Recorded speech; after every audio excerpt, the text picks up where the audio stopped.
जैन साथियों, आज हम साइंस के महत्वपूर्ण प्रश्न बताएंगे। आगामी परीक्षाओं के लिए बहुत महत्वपूर्ण है। ठीक है दोस्तों, देखिएगा पहला क्वेश्चन क्या है। कह रहा है यूरेनियम के रेडियोधर्मी विघटन का अंतिम उत्पाद क्या है।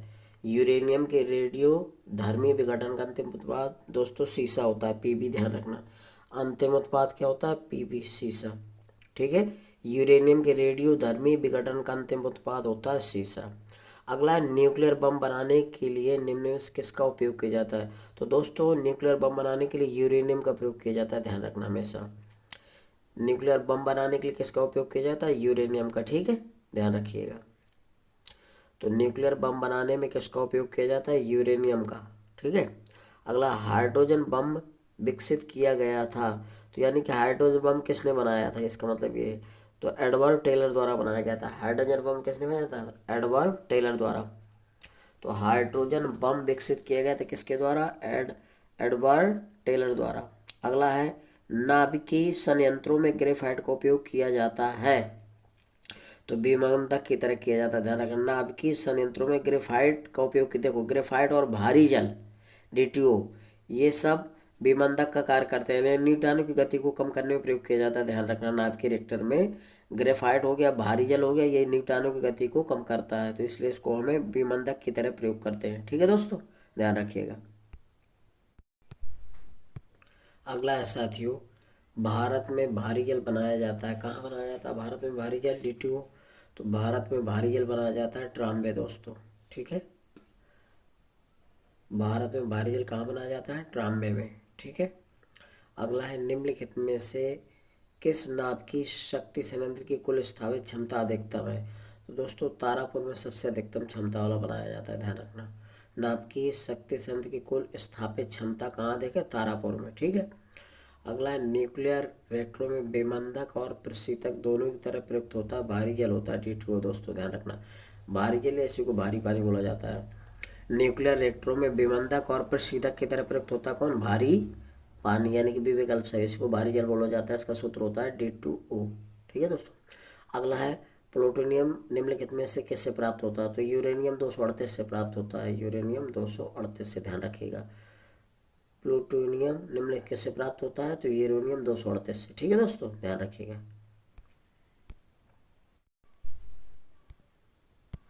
अगला है साथियों, आजकल सड़क की रोशनी में पीले लैंप बहुता में प्रयुक्त हो रहे हैं। इन लैंपों में से किसका उपयोग करते हैं। आजकल सड़क की रोशनी में पीले लैंप बहुता में प्रयुक्त हो रहे हैं। इन लैंपों में इनमें से किसका उपयोग करते हैं। तो सोडियम धातु का प्रयोग किया जाता है, सोडियम प्रयोग करते हैं, ध्यान रखना दोस्तों, ये रात में चमकता है। ठीक है। तो आजकल सड़क की रोशनी में पीले लैंप बहुत में प्रयुक्त होते हैं। इन लैंपों में किसका उपयोग करते हैं, तो सोडियम का प्रयोग करते हैं। किसका, सोडियम का, ध्यान रखना। लैंप जो बनाया जाता है उसमें सोडियम का प्रयोग किया जाता है। अगला क्या है, सर्वाधिक कठोरता तो निम्न में से कौन सा है। तो सबसे कठोर हीरा होता है दोस्तों, इसमें सीसा टंगस्टन लोहा ये नहीं होता, हीरा सबसे कठोर माना जाता है। सर्वाधिक कठोर तत्व निम्न में से कौन सा है, तो हीरा सबसे कठोर तत्व है। ठीक है दोस्तों। अगला, सबसे भारी प्राकृतिक तत्व क्या है, तो यूरेनियम होता है। सबसे भारी तत्व क्या होता है, यूरेनियम होता है। सबसे भारी प्राकृतिक तत्व कौन सा है, यूरेनियम। ठीक है दोस्तों। अगला है, निम्नलिखित में से कौन सा मूल तत्व है। तो दोस्तों तुम्हारा शक्कर मूल तत्व नहीं है, संगमरमर भी नहीं है, रेत नहीं है, लेकिन ये हीरा जो है मूल तत्व होता है, ध्यान रखना। ठीक है दोस्तों, बी विकल्प से हो जाएगा। तो मूल तत्व कौन सा है, हीरा। शुद्ध सोना कितने कैरेट का होता है। शुद्ध सोना दोस्तों 24 कैरेट का होता है। ठीक है।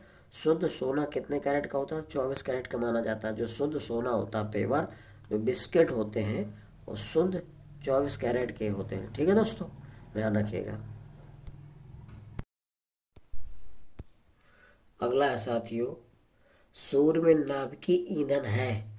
तो सूर्य में जो नाभिकीय ईंधन का कार्य करता है, सूर्य प्राप्त हो तो हाइड्रोजन होता है। ठीक है। तो नाभिकीय संलयन का, जो नाभिकीय संलयन होता है उसके द्वारा तारों और सूर्य से ऊर्जा प्राप्त होती है, कहने का मतलब। तो सूर्य में नाभिकीय ईंधन का कार्य कौन करता है, हाइड्रोजन होता है। ठीक है दोस्तों, सूर्य में नाभिकीय ईंधन क्या है, हाइड्रोजन। ठीक है, यूरेनियम मत कर देना, हाइड्रोजन होता है। अगला है, पेयजल में गामा उत्सर्जक समस्थानिक है या नहीं, इसकी पुष्टि निम्नलिखित में से किससे की जा सकती है।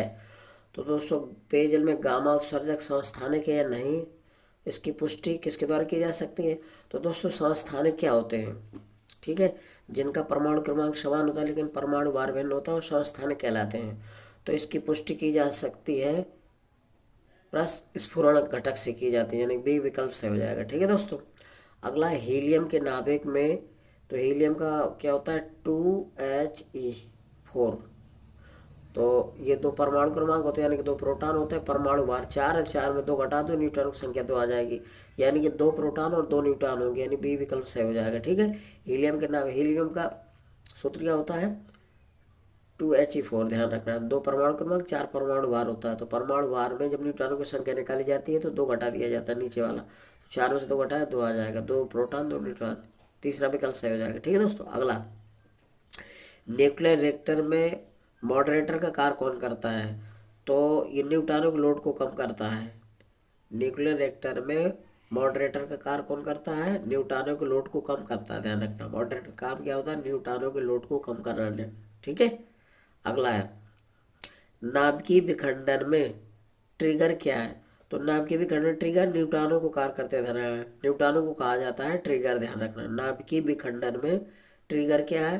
तो न्यूट्रॉन होते हैं नाभिकीय विखंडन में, जिनको बोला जाता है ट्रिगर। ठीक है, ये ध्यान रखिएगा। ठीक है दोस्तों, यदि मेरा वीडियो आपको अच्छा लग रहा है तो मेरे वीडियो को लाइक और सब्सक्राइब अवश्य करिए। ठीक है दोस्तों, जय हिंद साथियों।